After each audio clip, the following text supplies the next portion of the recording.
blue for fires, for pollution. Boom. Welcome, everyone. We are streaming now for today's episode. I wanted to give a special thank you to everybody who sent me good morning WhatsApp messages. Oh, I'm only half serious. Because this morning, depending on where you live in the world, it was like my phone was like buzzing in a weird way where I knew it wasn't text messages. Because I don't know, I have like some other thing for WhatsApp, so I was like, what is happening? Where you kind of like look at the phone to make sure it's not an emergency. And I was like, good morning. Good morning. What in the world? Because we had a story yesterday about this is like a very, very popular thing to do in India. Yeah. And it's like so many people send like GIFs along with the message good morning that it's like eating up people's phone storage. Mm-hmm. It's like a whole thing.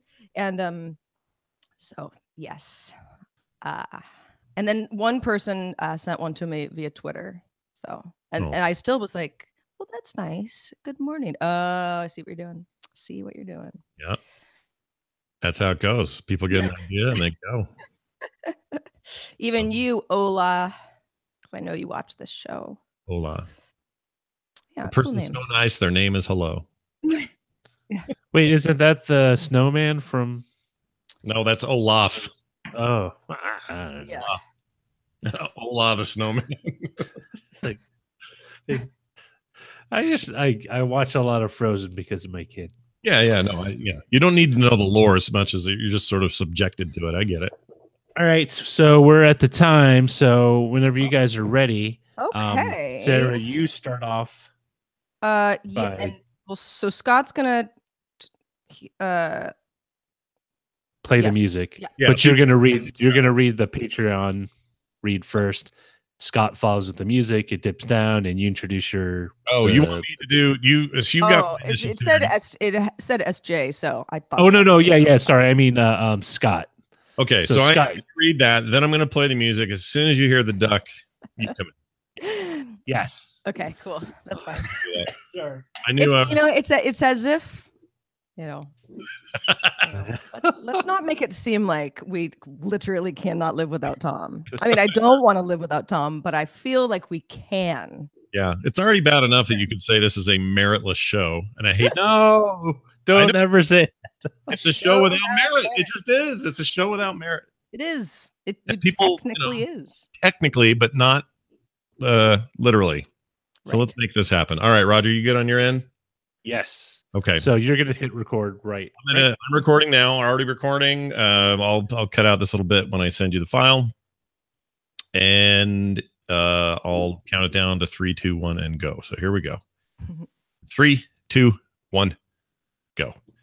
Daily Tech News Show is powered by you. To find out more, head to dailytechnewsshow.com/support.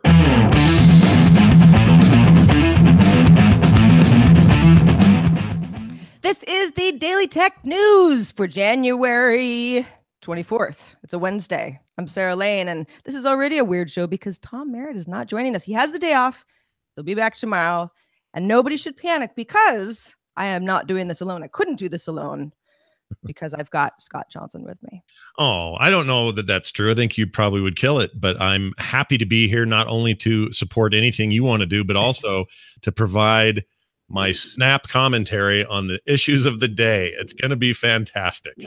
Yeah. I mean, we've been doing this on Wednesday for a while now, and it's a little bit weird also because I'm not at my normal studio feline. I'm up in San Francisco where I'm working. I'll be back home tomorrow, so everything's going to go back to normal tomorrow. But you know who is normal? Probably the most normal of all of us is producer Roger Chang, who's also Thank you. I never have heard the word normal and my name used together in the same sentence. I was going to ask. That's pretty awesome. All right. Listen, we'll take normal. We'll take abnormal. We'll take whatever, but we're glad that you're behind the scenes over there, dude. Thank you. Well, we've got some normal news and some less normal news. We'll let you find out for yourself. We're starting with a few tech things you should know. Oh, come on, Sarah. Get it together. AMD announced it'll integrate the semi-custom silicon unit, which designs chips for game consoles and other devices, into their larger graphics business, the Radeon Technologies Group. The semi-custom unit was previously part of the Enterprise and Embedded Group and will now report to Senior Vice President Mike Rayfield. It's good to see AMD in the news. With so much Intel talk, it's nice to see some positive talk about who's making chips these days. The European Commission announced a 997 million euro fine against Qualcomm for what they are calling anti-competitive behavior.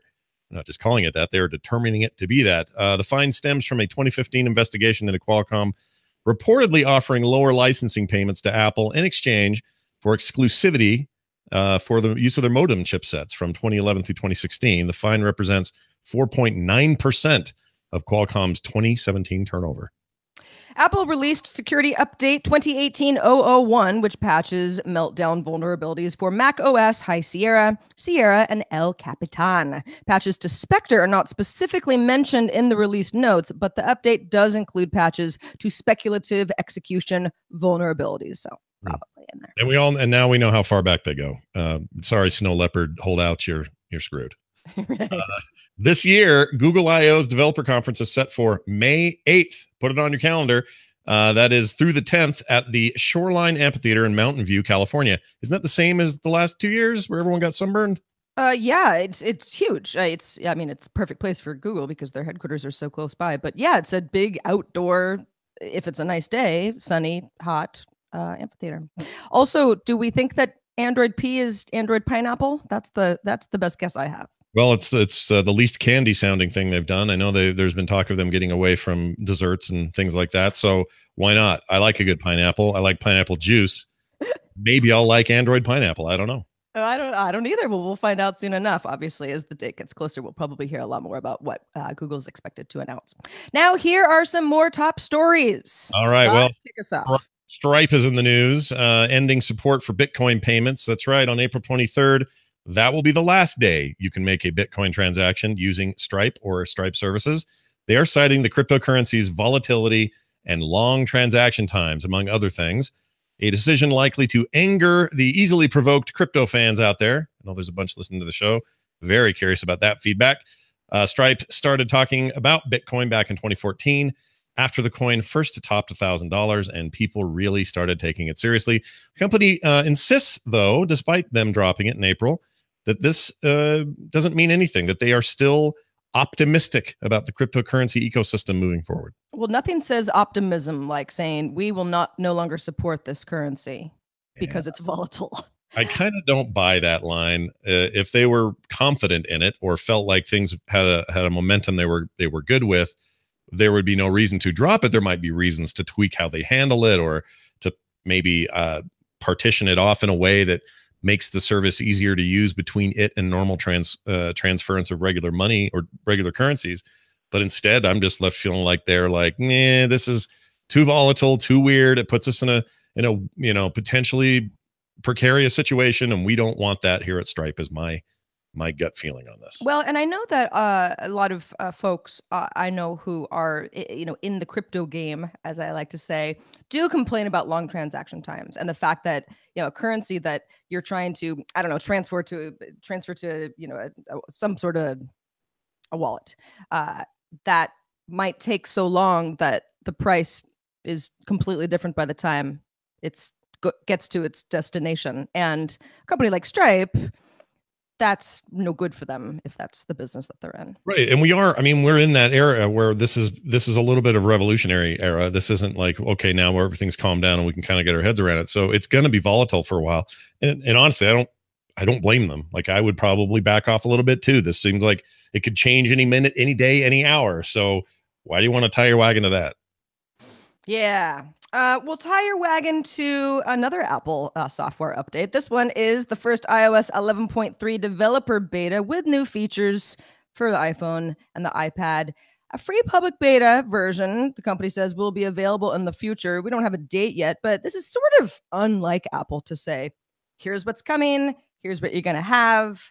and we're going to give you lots of information before you even have it, rather than be secretive as it has in the past. Among the new features, Apple previewed iOS 11.3 with ability to turn off throttling of older iPhones in settings. It's kind of the controversial battery thing. It's turned on by default. Some of the folks that I know who get real fired up about iOS stuff on Twitter have complained that, you know, it first of all shouldn't be turned on by default, and that you should get a notification anytime you're being throttled. But not everybody agrees with that. Some other new features: new Animoji and business chat and messages. Well, thank goodness there's a new Animoji. I'm actually kind of. I mean, look, some people listening to the show are like, Scott, well, you've been on here long enough that we know you're a little bit of an Apple fanboy. At the very least, I use a lot of Apple stuff. And so I don't want to sound like an apologist here, but I actually think that the way they handled this battery thing was pretty good. I mean, we would have liked to have known about it before, right? I don't like when things are being done or switched off behind the scenes and users aren't being told about it. So to find out about it the way that we did was kind of a bummer. But them deciding to then go as transparent as possible in this new version and say it's a toggleable thing, I think is great. I don't even really have a problem with it being on by default. There's actually a reason that they did this. This performance hit means that, you know, people's batteries are going to last longer. You're going to have to not feel bad about that as soon as you might otherwise. So I guess I feel like this is just about the rightest thing you could do. Barring, you know, the future iPhones being a little bit better in battery tech, which isn't really an Apple problem, it's an everybody problem. So this is an interesting combination of that transparency mixed with, hey, also we're going to let you know early what some of these features are going to be. Feels like a side of Apple we don't see every day. I'm with you. If something is in settings, like, okay, maybe I wish something was turned on by default when it's turned off. I mean, I don't know, but that's what settings are for. If you don't want to go in your settings and know what's there and know what your options are, then okay, well, you can live in a blissfully unaware world. But I don't think you can really get mad at Apple for offering a feature that it didn't have before. It's giving you more than what it had before because so many people were upset. Well, yeah, I agree. Google is about to give you more as well. They've announced a new version of G Suite designed for universities and other educational institutions called G Suite Enterprise for Education. Nice and boring like always, Google. That's fine. The new offering gives organizations an advanced security center for threat detection, mobile device management, and the ability to host Hangout calls with up to 50 participants. I would actually like to see how that goes. On top of the usual G Suite web apps, G Suite Enterprise for Education costs $4 per user per month. Nice and cheap. I think this is great. They're generally speaking, Google initiatives in education, I think, are really good. And this is a solid one. A 50-person hangout could be very beneficial for certain kinds of classes. I know my daughter's got a couple of very remote classes that don't require classroom time as much as it does collaboration with other students at weird times. So the idea that you could get most of her class in on a call with this teacher when needed in a remote way is pretty nifty. So I think this is great. Yeah, Google is Google does great stuff for educational institutions. Both hardware, software. Anytime I see a story like this, I just think like, God, I wish I had all this stuff when I was still in school. Not that I couldn't go back, but it's a very collaborative world now. And I love the idea. At first I said 50 participants in a hangout. That sounds like chaos, but no, yeah. Let's say it's a small lecture. I've been in lots of those classes before where you could 50 students is not that small of a class, really, particularly in college. So one would assume, like small Google Hangouts, you could, the host would have the ability to mute everyone or open it to everyone or open it only to select people. So that seems really cool. But I'm with you, man. Some of the stuff they're doing with kids, like high school alone, my son can at any time, I can, as his dad, get on a phone app and go, oh, all right, well, you're showing 4 tardies in this class and you're missing 3 papers for this one. That's crazy. Like, I would have loved that. Well, maybe I would have hated it because my grades sucked in high school, but imagine if we'd had those tools then. They don't know how good they have it. Yeah, kids. Yeah. Say thank you. Tech has saved you. And your dad knows when you're skipping school. AT&T is calling on Congress for a national net neutrality law. The company bought a series of full-page ads today in major newspapers, Washington Post, New York Times, with AT&T CEO Randall Stephenson proposing an internet bill of rights that could help guarantee an open internet, not just with telecom and cable companies, but also tech companies. Think Google or Facebook. Many states are also moving to pass their own net neutrality rules. We talked about Montana the other day to replace the federal regulations passed by the FCC in December. Now, critics, and I know I'm channeling Tom Merritt here. It's just, how could we do a net neutrality story without him? But hey, news is news. Critics argue that AT&T's push is conveniently silent on paid prioritization, and including companies like Facebook and Google seems like an attempt to muddy the debate a bit by conflating net neutrality with online privacy concerns. It's a little like asking Klingons to design the next Enterprise. That's maybe a little extreme, but the idea is that they stand like other, telcos and anybody else involved in the actual carriage of this data. They stand to gain a lot or to lose a lot or to be affected by business-wise, any of these net neutrality changes that happen up or down the pole. So regardless of the politics involved, I'm all for a Bill of Rights kind of idea. I'm all for this idea of net neutrality as I have it in my head, but something tells me it's not the same as what AT&T has in their head. I'm going to step in and say it's a little rich for a company that spent untold sums of money to defeat net neutrality at the FCC to just turn around and say like, oh, we really need net neutrality for everyone. We need an internet bill of rights or a net neutrality bill of rights. So it's, anyone with a good, healthy level of skepticism is going to say, like, sounds good on the face of it, but let's look at it and examine the issue a little more deeply. Yeah, I agree. And if they're not addressing the issue of paid tiers in this, you're not really having a conversation about net neutrality. It turns out. Tom, we hope that was okay because Tom's ghost is in here watching us right now, by the way. He's my gosh, Tom Merritt. Can't you ever take a day off? No. So he's trying to make sure we get this right. Tom, we hope we did okay. We summoned him by saying net neutrality, and he's like pops into the spreadsheet. Yeah. You have to say it 3 times into the mirror. Yeah. If I had to guess, and I mean, I just, been trying to absorb this information all day. Like, what is AT&T doing here? It's like, it seems like AT&T is really worried that with all of this state versus federal stuff going on and the states possibly getting enough power that this will turn into, real legal headaches for companies like AT&T, that this strategy gets them out of that hot water. Yeah. That's what it seems like, more than AT&T saying, no, net neutrality is great. We're totally into it. Now let's throw Google and Facebook into the mix as well. Definitely a strike while it's hot moment. And they're taking advantage of it. We'll see how it all pans out. Facebook in the news confirmed it's acquired confirm.io. Forgot about that domain. Anyway, a startup with an API to verify government-issued identification cards. The company launched in 2015 and uses mobile biometrics and facial recognition to confirm ID card information.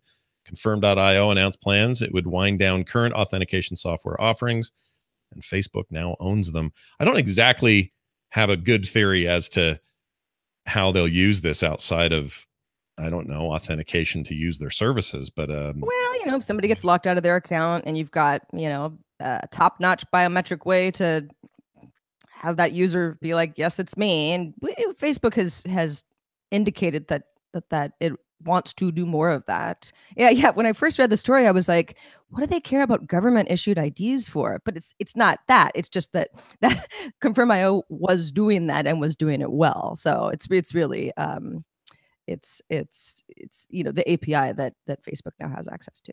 Yeah, they have the money, so why not? Why not? All right, let's talk about Meg Whitman, because she's got a new job. She is CEO, or will be soon, of a new venture backed by Jeffrey Katzenberg, focused on short-form premium content customized for mobile. Okay, video, hard to say. We don't really know. Details are thin. Whitman announced last November she was stepping down as CEO at Hewlett-Packard Enterprise, though will remain on its board of directors. She starts her new role on March 1st. It's based in Los Angeles, which is the headquarters for Katzenberg's holding company, Winder Co. Well, okay. Meg's got a new job. We were talking a little bit about this in the pre-show that, if she was leaving HP to go to this new venture, we probably would have heard about that a couple of months ago. The fact that somebody who's very deep in the enterprise world and has been for decades really kind of going the startup route. It's Jeffrey Katzenberg, so there's money there, but it sounds like a complete 180 from what she knows and has done for so long, which might not be a bad thing. Yeah, maybe she needed to change, but I would look at this more from the Katzenberg angle. He's, 1/3 of the founder of DreamWorks, very successful film executive for decades. Dude has a lot of money, and all of his expertise is in film production and making hits and making deals. And this is probably something cool, different, an attempt to maybe outdo Disney with Disney's new streaming service. Is a pure guess on my part. Because I think a lot of people are going to start poking around in that space. But I think that's the guy you watch to kind of see what news we get out of this, given that she seems to be making it feels like a 180 in terms of focus. And rumors were people didn't like her very well at HP. So let's see if they like her over at Katzenberg USA. Let's see. Yeah, short form content optimized for mobile. I mean, I don't hate it yet. Especially from somebody associated with DreamWorks. Okay, everybody, to get the tech headlines each day, we have daily tech headlines too. Yes, we do. Head over to Daily Tech News, dailytechheadlines.com. I've never read this before, so please forgive me for screwing yet another thing up in the show. Hey, so Scott and Roger, YouTube is in the news today for two very different things. Scott, do you want to talk about the sort of good stuff or the bad stuff first? Well, all right. So we live in a weird YouTube time. There's a lot of YouTube news and none of it's great. Some of it's about demonetization. Some of it's about advertisers being put off by what more popular YouTubers are doing with their content. There's the recent, I always want to say Aaron Paul, sorry. And I want to say Ron Paul. It's the other Paul, whatever his name is. The Forest guy. That guy, Forest Logan guy. Paul. Logan Paul, thank you. Two first names throws me off, or it's backwards. Anyway, he, in the light of things like that, high profile stuff like that, it does turn out that I guess maybe YouTube is interested in turning over a new leaf, or at the very least presenting a kinder, gentler YouTube. Sources tell Bloomberg that YouTube has asked musicians not to disparage the company in exchange for promotional support. Recently, YouTube has been giving some musicians what's said to be a couple of $100,000 to produce videos and promote their work on billboards. Sources say YouTube's non-disparagement agreement goes beyond a requirement not to criticize YouTube. Dozens of musicians signed a petition in 2016 pushing for Congress to make YouTube and other free music services more responsible for policing copyright violations. So there's the music bit of it. They're making other efforts to try to encourage content creation that is not just nasty, negative, prank-based, mean, all of that stuff. It's weird, though, that, these are unnamed sources talking to Bloomberg about these non-disparagement agreements, which are very common in business. I mean, I can't tell you how many times I've, signed something saying, if you leave this company, you're, not going to do these things or say bad things about the company. It's like, we're all used to that. But for it to be kind of vague about not just saying something bad about YouTube, but there might be more to it. Some folks have pointed to the fact that Morgan Spurlock, YouTube had picked up as sort of a sequel to his Super Size Me movie, and they had made a deal, and he had come out publicly about some sexual harassment allegations that, according to sources, sort of blindsided the company. That, could be something that is part of this deal. So, yeah, sure. I mean, you don't want creators who are monetizing on your network to be speaking ill of the network, but then you also have creators saying, well, okay, then, you've got to make free music services a better deal for musicians. And the fact that there are kind of side deals with some creators to get promotion, and then those creators could never say anything bad, it just makes me wonder.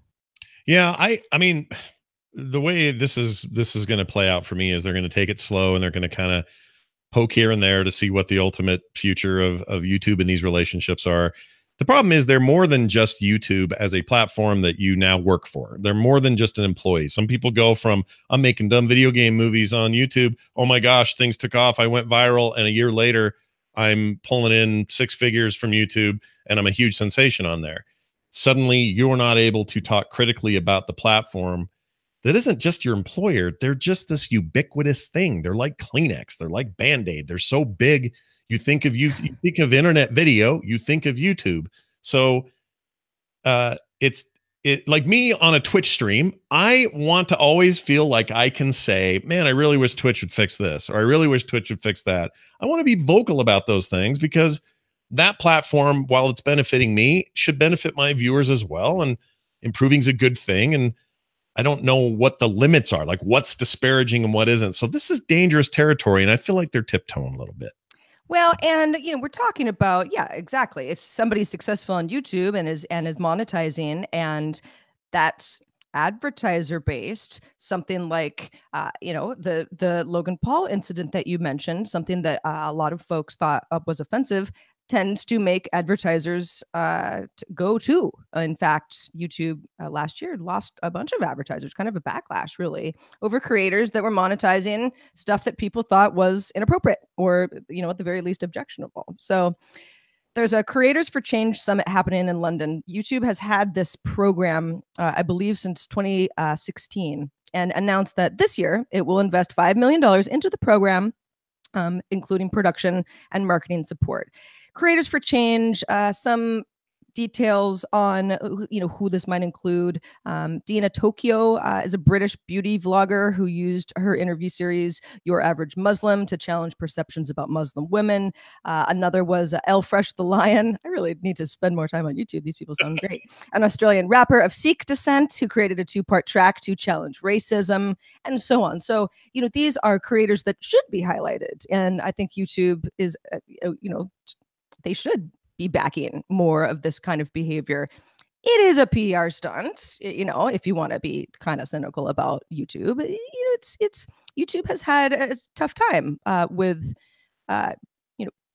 people who are casually watching a YouTube video saying, that's not cool. I don't like this. It shouldn't be on the network. YouTube needs to do something better about it. But then more importantly, advertisers saying, we're not paying for this stuff. So goodwill was probably mandatory.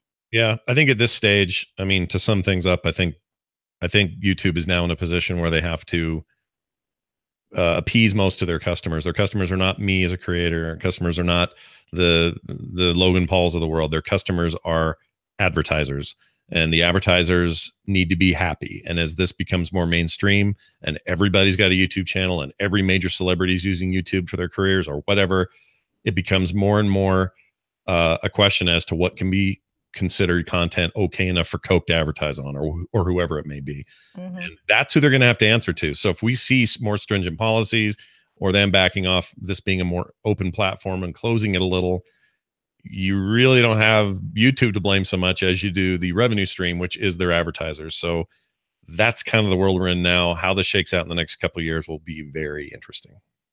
Well, we do want to thank everybody who participates in our subreddit, because you help us check, check ourselves and make sure that we're including stories that are important to you as well, because you are actually not advertisers, the people that we depend on. Submit stories at dailytechnewsshow.reddit.com. And you can also chat at facebook.com/groups/dailytechnewsshow. I am not in our Facebook group as much as I should be. So this is a pledge, a personal pledge, YouTube style, to invest more into that this year. Nice. Scott, we were talking, Tom and Veronica and I were talking on Monday about this whole idea of the cashier-free Amazon store, right? And we had an interesting, actually in our YouTube comments, funny enough, a comment from Dano Mannion, who wrote, one thing I want to mention about the just walking out and automatically getting charged, we should worry about is when prices are marked incorrectly. One thing I love about self-checkout is discovering how often the prices are mismarked. Get ready for a pricing game when we no longer have a visual reference of prices before we pay for things. Companies will double down on the lazy card and expect us to not put up a fight when we realize we were overcharged. Or it could be an opportunity to fix issues like this. I'm not sure if they'll expect companies to work hard to do that, though. Well, so are things mismarked all the time? I mean, I run into this. Sure. I was at a Smith's locally. It's a popular grocery chain here in Salt Lake City. And got up to the self-checkout area, and there were 2 or 3 items that I'd gotten. I picked up because they were on like an extreme sale on the shelf. They were not registering properly. Had to wait for a guy. Came over, says, "Oh, you're right. These are wrong." Entered the thing in there. If I just walked out of there and something went blip and I wasn't able to find out till I got a receipt in my email 2 days later or something, that would probably fire me up a little bit. That being said, I get the feeling Amazon knows. I think this is something they know.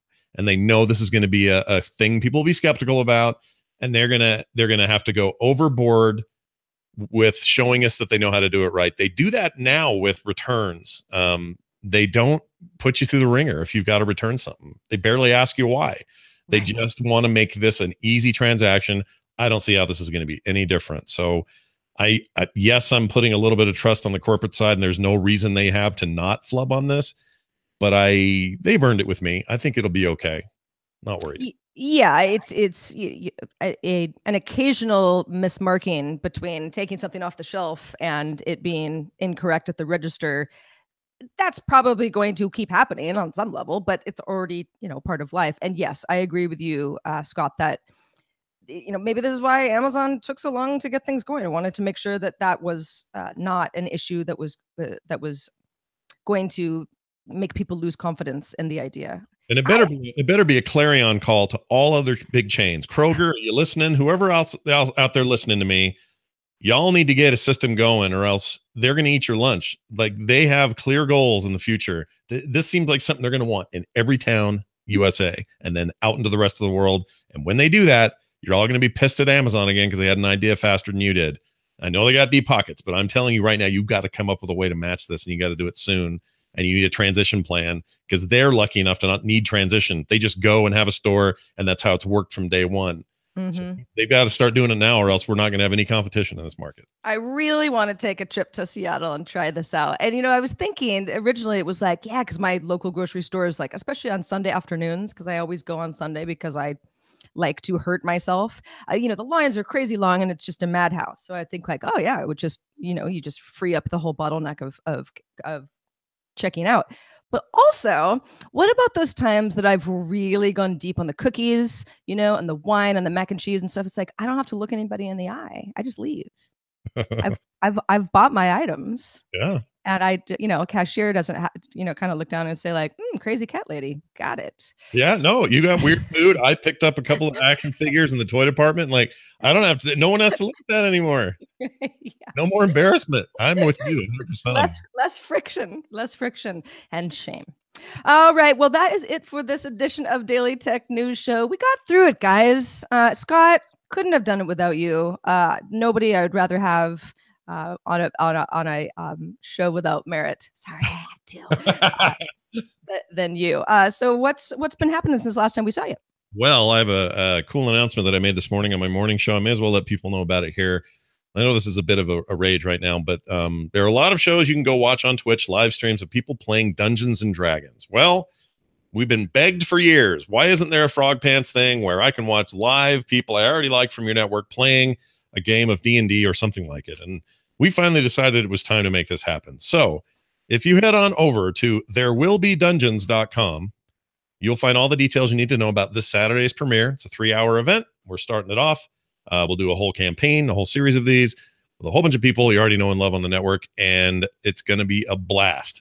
So if you're into that sort of thing and you want a video version, live version, an archive version, or maybe even just the podcast version, that's all happening this weekend. Details at therewillbedungeons.com. Go check it out. Excellent. Also, thanks to all of our patrons who support the show. We couldn't do it without you. We literally could not do it without you. We would want to, but we wouldn't be able to. So thank you to everybody who supports the show at dailytechnewsshow.com/support. You can also go to patreon.com/DTNS. Lots of stuff there. Not only our show here, Daily Tech Headlines, and extra stuff for the patrons who we love very much. If you would like to get in touch with us, questions, comments, anything, our email address is feedback@dailytechnewsshow.com. We're live Monday through Friday at 4:30 p.m. Eastern, 21:30 UTC at alphageekradio.com and diamondclub.tv. And our website is dailytechnewsshow.com. Tomorrow, the gang will be back together. Everything will be normal. Wrongs will be righted. Justin Robert Young will be with us, and we'll see you then. This show is part of the Frog Pants Network. Get more at frogpants.com. Diamond Club hopes you have enjoyed this program. And scene. That was great. Cool. Yeah. Did you play music at the end? I did, but it was short, but it's in there. Okay. Sweet. Definitely, there wasn't much either. It was like, it was only like a couple of seconds over it, so it was fine. The Google Hangouts tends to automatically drop that. Yeah. So came through on this end though. Right. Yeah, it's been we've done the show without Tom before, and in fact, I remember Allison Sheridan was a guest once when I was here at this office in San Francisco, but I feel like it's like you get so used to your kind of role, that anytime you're like, oh crap, like I know exactly what that says, I know exactly what happens but like somewhere it's hard. I get it. Me too. When the first time I had to do this for Tom when he was gone, same deal. I was like, what the heck am I even doing? Right. Yeah. But it worked out great. I had fun with it. It was good. No, it was awesome.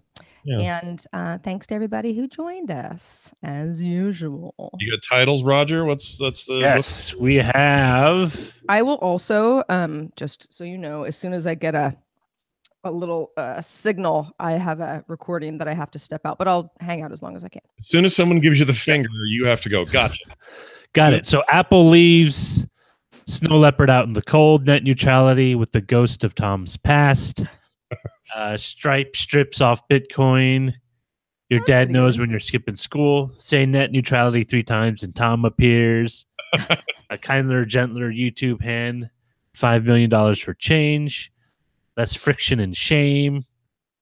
$5 million for change is pretty good. That was pretty good. Yeah, I just like the change reference. But air quotes, telephone and telegraph. Chips Ahoy. Musicians can agree to disagree with YouTube. YouTube is like Kleenex. The advert, customers always right. We live in perilous times. YouTube time. Oh, we live in perilous YouTube times. I'm easy. I like less friction and shame. I know I said that and I was talking about Amazon Go, but it just sounds like, ooh, what's the shame about? But I also liked Stripe strips off Bitcoin. Okay. And I really like Your Dad Knows When You're Skipping School. Yeah, I like That's that. Funny. That one's pretty good. All right. True too. I don't know. Roger. So less friction and shame. I know what that less friction and shame. What that means. I'm terrified by it. All right. Stripe strips off Bitcoin. Not bad. Net neutrality with the ghost of Tom's past. Not really. Okay, guys, I gotta jump off. No worries. Cool. Thanks, Sarah. Okay, thank you bye. so much. See you tomorrow. All right.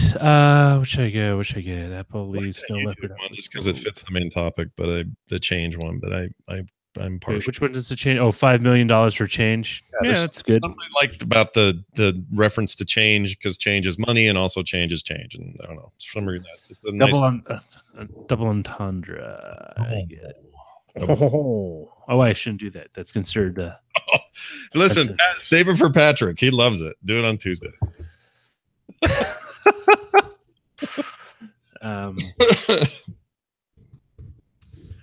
You won't care. Let me see. Cool. All right. Thanks to everyone for watching. I'm going to stop the stream off early because since Tom's not here, it's going to take me just a little bit longer to get the show out the door. But thanks again. Tomorrow we have Justin Robert Young. And don't forget, Friday is our roundtable show with Chris Ashley and Shannon Morris. It'll be a good show. Good show. It should be good. The files in your in a PM in Slack. Cool. You'll have to do whatever you do with your ID3s and stuff, but other than that, it's ready to go.